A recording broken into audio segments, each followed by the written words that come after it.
ख्रिस्टको जन्ममय नाममा सबैलाई प्रेमी जय मसीकी नडराउ भन्ने विषयमा जो डेली डिभोसन भइरहेको छ। आज हामी प्रस्थान 14 अध्यायको 13 पद पढ्नेछौँ। Exodus 14 worse 13। अनि मोसाले मानिसहरूलाई भने, नडराउ, स्थिर भई खडा हौ अनि परमप्रभुको उद्धारलाई हेर जो उहाँले आज तिमीहरूलाई देखाउनुहुनेछ। किनकि जुन मिस्रीहरूलाई तिमीहरूले आज देखेका छौ तिनीहरूलाई तिमीहरूले फेरि कहिले देख्ने छैनौ। हामी सानो प्रार्थना गरौँ। प्रेम विश्वासयोग्य धार्मिक मात्र सामर्थ्य प्रभुजी, तपाईँलाई धन्यवाद दिन्छौँ। यो महामारीको बिचमा, मृत्यु त्रास र भयको बिचमा पनि हामीलाई त्यही परमेश्वर त्यहीँ हेर्ने अनि त्यही परमेश्वरलाई बुझ्ने बज्ने अनि त्यही परमेश्वरको इच्छालाई बुझ्ने हामीलाई बनाउन चाहना गर्नुभएको छ। यस कारणले गर्दा नडराउ भन्ने विषय हामीलाई दिनुभएको छ। शुद्ध केही पनि होइन, प्रभु यीशु मसीहको उद्धारको धुनुहोस्, पवित्र शुद्ध बनाउनुहोस्। ममा भइकन त्यही परमेश्वरले जो आशिष आफ्नो छोराछोरीलाई दिन चाहना गर्नुभएको छ, जो उत्साह र प्रेरणा तपाईँले दिन चाहनु गर्नुभएको छ, डरलाई हटाइकन विश्वासमा जिउने तपाईँले बनाउन चाहना गर्नुभएको छ। प्रभु बोल्नुहोस्, हामी सबले सुन्न सकौँ, बुझ्न सकौँ र प्रभुको महिमाको निम्ति हे प्रभुजी हामी फेरि पनि स्थिर भएर प्रभुको महिमित आगमनलाई पर्खिन सकौँ। प्रार्थना धन्यवाद बिन्ती प्रभु येशू ख्रीष्टको जन्म महिमित नाममा सुविधा सुनि ग्रहण गरिबक्सनुहोस्। आमेन। हामीले अस्तिको पालि नडराउ, विश्वास मात्रै गर भन्ने कुरालाई हामी हेरिरहेका थियौँ। अब हामीले जो विश्वास गरेको परमेश्वरले आज हामीलाई के भन्नुहुन्छ भनेदेखिलाई, जो विश्वास गरेछौ त्यो विश्वासलाई के गर, त्यो विश्वासमा स्थिर भई उभ भनिकन हामीलाई सल्लाह दिइराख्नु भएको छ। तर आज यो स्थिर हुनको निम्ति हामीलाई हाम्रो जीवनमा धेरै यस्ता कुराहरू छ जसले हामीलाई स्थिर हुन दिँदैन है। जस्तो कि अब यहाँनिर हाम्रो जीवनमा हामीले अगाडि गरेर जानुपर्ने कामहरू हेर्दाखेरि हामी डराउँछौँ है, भयभीत हुन्छौँ। हाम्रो जीवनमा है त्यो कामलाई गर्नको निम्ति त्यो ज्ञान बुद्धि समझ नभएको जस्तो हामीले अनुभव गरेको हुन्छ।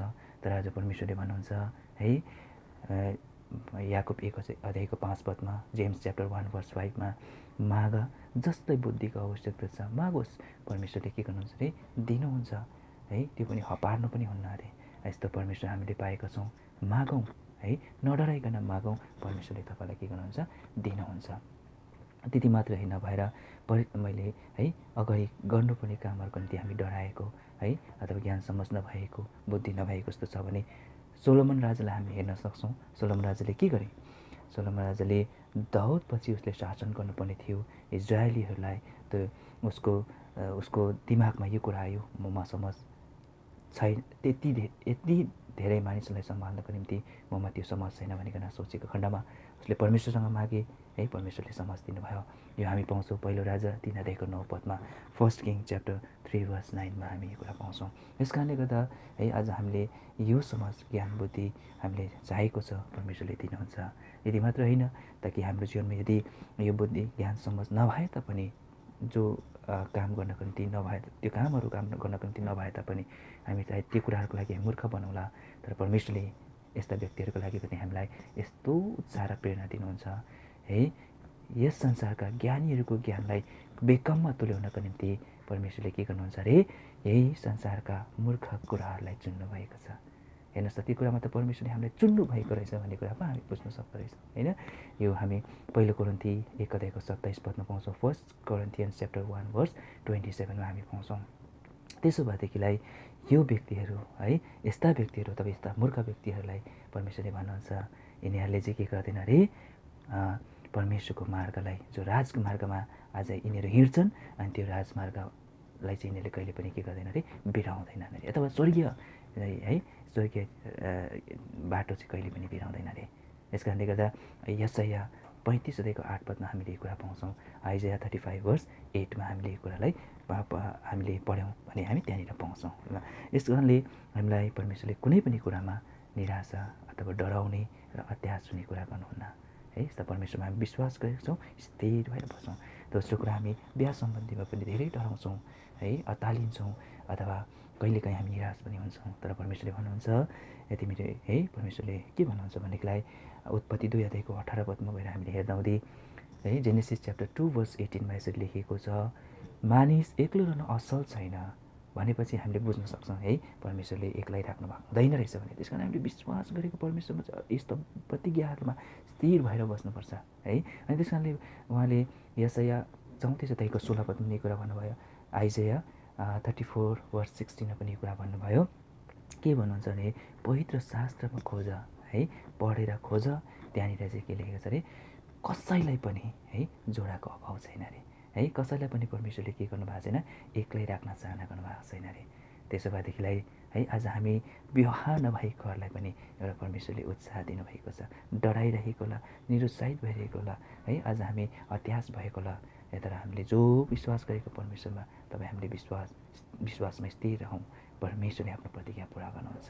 यस कारणले गर्दा हामीलाई परमेश्वरले है नडराऊ कुनै पनि कुरामा, तर विश्वास मात्रै गर, जो विश्वास गरेको छ त्यसमा स्थिर भएर उभ, र परमेश्वरले तिम्रो उद्धारलाई देखाउनुहुन्छ है। तपाईँ हामीलाई है जुन कुरामा उद्धार चाहिएको छ परमेश्वरले दिनुहुन्छ। यो वचन हामीले एक्सोडस है 14:13 पढिरहेका छौँ, प्रस्थान 14:13 होइन, एक्सोडस 14:13 हामी पढिरहेका छौँ।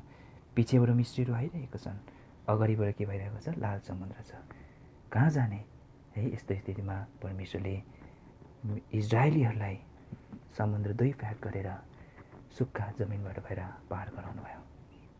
हाम्रो उमेर पनि जाँदैछ है, आज हामीले पतिले पत्नी नपाएको होला, पत्नीले पत्नी नपाइरहेको होला है, यस्तो प्रकारको हामीले है भइरहेको समयमा परमेश्वरले के गर्नुहुन्छ, स्थिर भयो बा तिम्रो उद्धार है, परमेश्वरको उद्धारलाई हेर। यस कारण परमेश्वरले सहायता गरिकन अब सन्तानको लागि हामीले सोचिरहेको होला है, डराइरहेको होला, निराश भइरहेको होला, परमेश्वरले भन्नुहुन्छ है अब्राहमलाई हेर्नु, हामीलाई सल्लाह दिनुहुन्छ। अब्राहमले 100 वर्षमा है उसको एउटा सन्तान भयो भनेदेखिलाई है, जकरियाको जीवनमा हेऱ्यो भने पनि वृद्ध अवस्थामा उसले एउटा छोरा जन्माए, जसको नाम चाहिँ हो बप्तिस्मा दिने यूहन्ना। यस कारण यहाँनिर अब्राहमको जीवनमा हेर्दाखेरि है उत्पत्ति 21:5 उसले वृद्ध अवस्थामा, परमेश्वरले यदि तपाईँ हामीलाई दिन चाहना गर्नुभएको छ भने दिनै हुन्छ है। यस कारणले गर्दा यहाँनिर हामी पाउँछौँ है, यो उत्पत्ति 21:5 हामीले पढ्दाखेरि अब्राहमको 100 वर्षमा सन्तान भएको पाउँछौँ। जेनेसिस च्याप्टर 21:5 अनि लुका रचित सुसमाचार 1:18 जकरियाले वृद्ध अवस्थामा बत्तिसमा दिने यूहन्नालाई पाएको हामी पाउँछौँ लुक च्याप्टर 1:18। त्यसो भएदेखिलाई अब हामीले हाम्रो जीवनमा सन्तानै भएन भने पनि है हामीलाई के भन्दा रहेछ, परमेश्वरले यस्तो प्रकारले सन्तानलाई दिनुहुन्छ। कस्तो सन्तान दिनुहुन्छ, जसले मेरो वचन मलाई पठाउनु हुने पिताको वचन सुन्छ र पालन गर्छ, तिनी नै मेरा दिदी, भाइ र आमा हुन् भनिकन भन्नुहुन्छ। हेर्नुहोस् त, तपाईँ हाम्रो जीवनमा सन्तान नभए तापनि परमेश्वरको आज हाम्रो सन्तान हुनेछ। यस कारण परमेश्वरले भन्नुभएको कुरा तिमी विश्वास मात्रै गर। यो कुरालाई चाहिँ हामीले फलो गऱ्यौँ भने त परमेश्वरको हाम्रो सन्तान बन्ने, हाम्रो छोराछोरी बनिदिनु हुनेछ। यस कारण परमेश्वरले कहीँ पनि हामीलाई निराश हुने कुरा गर्नुहुन्न, डराउने कुरा है हामीलाई परमेश्वरले देखाउनुहुन्न। यस कारण परमेश्वरले सहायता गरेका हुन् यस प्रकारको जो विश्वास हामीले गरेका छौँ त्यसमा स्थिर भएर जिउनको निम्ति। अनि अर्को कुरा हामी त्यहाँनिर हेर्छौँ, सन्तान भइसकेपछि पनि हामी डराउने कुरा हुन्छ होइन। केमा डराउने कुरा हुन्छ भनेदेखिलाई सन्तान भएपछि कतै मेरा छोराछोरी नाश भएर जाने हो कि भनेर सोचेको हुन्छौँ है। तर परमेश्वरमा त्यहाँ विश्वास राखेका हुन्छौँ भने परमेश्वरले भन्नुहुन्छ है, समुएललाई हेर, समुएलको वरिपरि राम्रो वातावरण थिएन त्यो समयमा है। पहिलो समुएल 2 आज हामीले 12 गएर हेऱ्यौँ भने अधम र परमेश्वरलाई नचिनेका व्यक्तिहरूको माझमा समुएल बढेका थिए है। फर्स्ट समुएल च्याप्टर 2:12 गएर हामीले यो कुरा हेर्दा, तर समुएलले त्यो कुरा कहिले पनि प्रभाव परेन। तर के भयो, परमेश्वरको आवाजलाई सुन्ने व्यक्ति भए, जो चाहिँ हामीले पहिलो समुएल 3:10 देख्छौँ। बोल्नुहोस् परमेश्वर, तपाईँको दासले सुन्दैछ। हेर्नुहोस् त, परमेश्वरको आवाजलाई सुन्ने व्यक्ति भने फर्स्ट समुएल च्याप्टर 3:10। यस कारणले गर्दा हामीले परमेश्वरमाथि आफ्नो सबै चिन्ता फिक्री डर भए परमेश्वरमाथि राखिदिउँ र परमेश्वरमा हामी परमेश्वरमाथि भएको विश्वासलाई हामी स्थिर भएर जिउँ। परमेश्वरले तपाईँ हाम्रो छोराछोरी पनि यस्तै प्रकारको बनाइदिनुहुन्छ है। अर्को कुरा हामी यहाँनिर के पाउँछौँ भनेदेखिलाई हाम्रो छोराछोरीको विषयमा कति एबनर्मल होला, कति कस्तो होला है, तर परमेश्वरले भने अपाङ है। यहाँनिर मेफिबोसेतलाई हेर्न भनिकन भनिनुहुन्छ। मेफिबोसेत जन्मेको त लङ्गडा थिएन, तर पनि ऊ लङ्गडै हो, पछि गएर लङ्गडै भए। त्यस्तै गर्दाखेरि दाउदसँग उसले खाना खाने भए। दाउद त राजा कहाँ हो, तर है मेफिबोसेत लङ्गडा चाहिँ आज दाउदसँग खाना खाने साथमा एउटै टेबलमा बसेर खाना खाने भए। यो के को कारण थियो, योनातान जो मेफिबोसेतका बाबा थिए है, योनातानले चाहिँ दाउदसँग राम्रो सम्बन्ध राखेका थिए।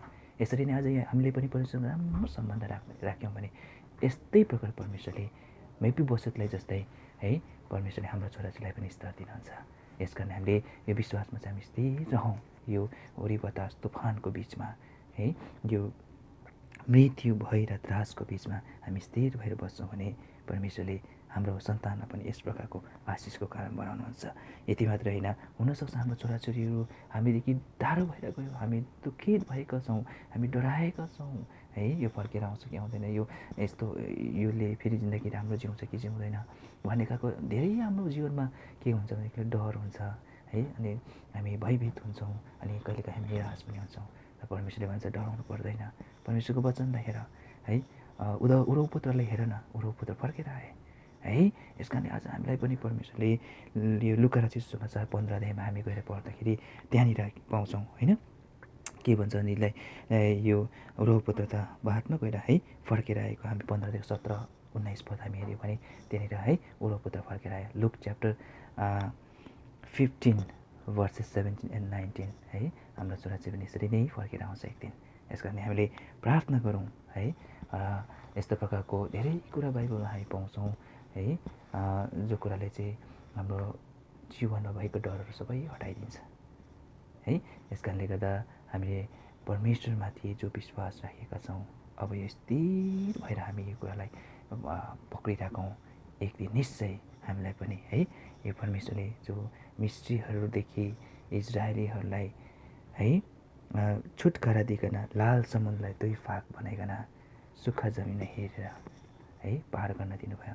यसरी नै हाम्रो पनि वरिपरिको है भय त्रास है अनि मृत्युको कुराहरूमा आज हामी है मृत्युको कुराहरूमा भएर हामी गइरहेका छौँ, तर हामीलाई यसरी नै परमेश्वर सुरक्षित साथ है हामीलाई पार गरिदिनुहुन्छ। यस कारणले बाइबलले भन्छ तिमीहरू है मर्कुस 10 अध्यायको 49 पदमा भन्छ साहस गर है, साहस गर, उठ, परमेश्वरले के गर्नुहुन्छ तपाईँलाई बोलाउँदै हुनुहुन्छ।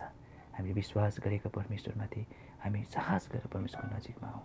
यदि हामीले विश्वास गरेको छैन भने पनि साहस गरेर परमेश्वरको नजिक आउँ। परमेश्वरले तपाईँलाई बोलाइरहनु भएको छ। यसरी नै तपाईँलाई उद्धार दिनको निम्ति। यस कारणले हरेक कुरा हामीले परमेश्वरमा राख्छौँ भने परमेश्वरले नै हामीलाई त्यस कुराको है उद्धार हाम्रो जीवनमा गराइदिनुहुन्छ। हामी प्रार्थना गर्नेछौँ। प्रेम विश्वासयोग्य धर्मी एकमात्र सामर्थ्य र जीवित सत्य परमेश्वर पिता पुत्र प्रभु यीशु ख्रीष्टको चरणमा आउँछौँ। हामीलाई स्थिर भएर उठ्न तपाईँले चाहना गर्नुभएको छ, तर यस्ता कुराहरू जो कुराहरूले हामीलाई हाम्रो स्थिरतालाई विश्वासलाई भङ्ग गर्ने कुराहरू छ, यो कुराहरूमा हामीले हेरेका छौँ, हामीसँग बात गर्नुभएको छ र फेरि पनि हामीलाई पुनः स्थापित गर्नुहोस् र फेरि पनि त्यो विश्वासमा हामी जिउन सकौँ र जो हामीलाई त्यो उद्धार देखाउन चाहनुभएको छ त्यो उद्धारको अनुभव हामी गर्न सकौँ। प्रभुजी अब जीवनमा डर हटाएर विश्वासमा जिउने र त्यो विश्वासलाई स्थिर भएर रहने, त्यो विश्वासमा स्थिर भएर रहने हामीलाई बनाउनुहोस्। प्रार्थना धन्यवाद बिन्ती प्रभु येशू ख्रीष्टको जन्ममय नाउँमा स्वर्गीय पिता आफ्नो महिमाको निम्ति सुनिग्रहण गरी बक्सनुहोस्। आमेन। जय मसीह की।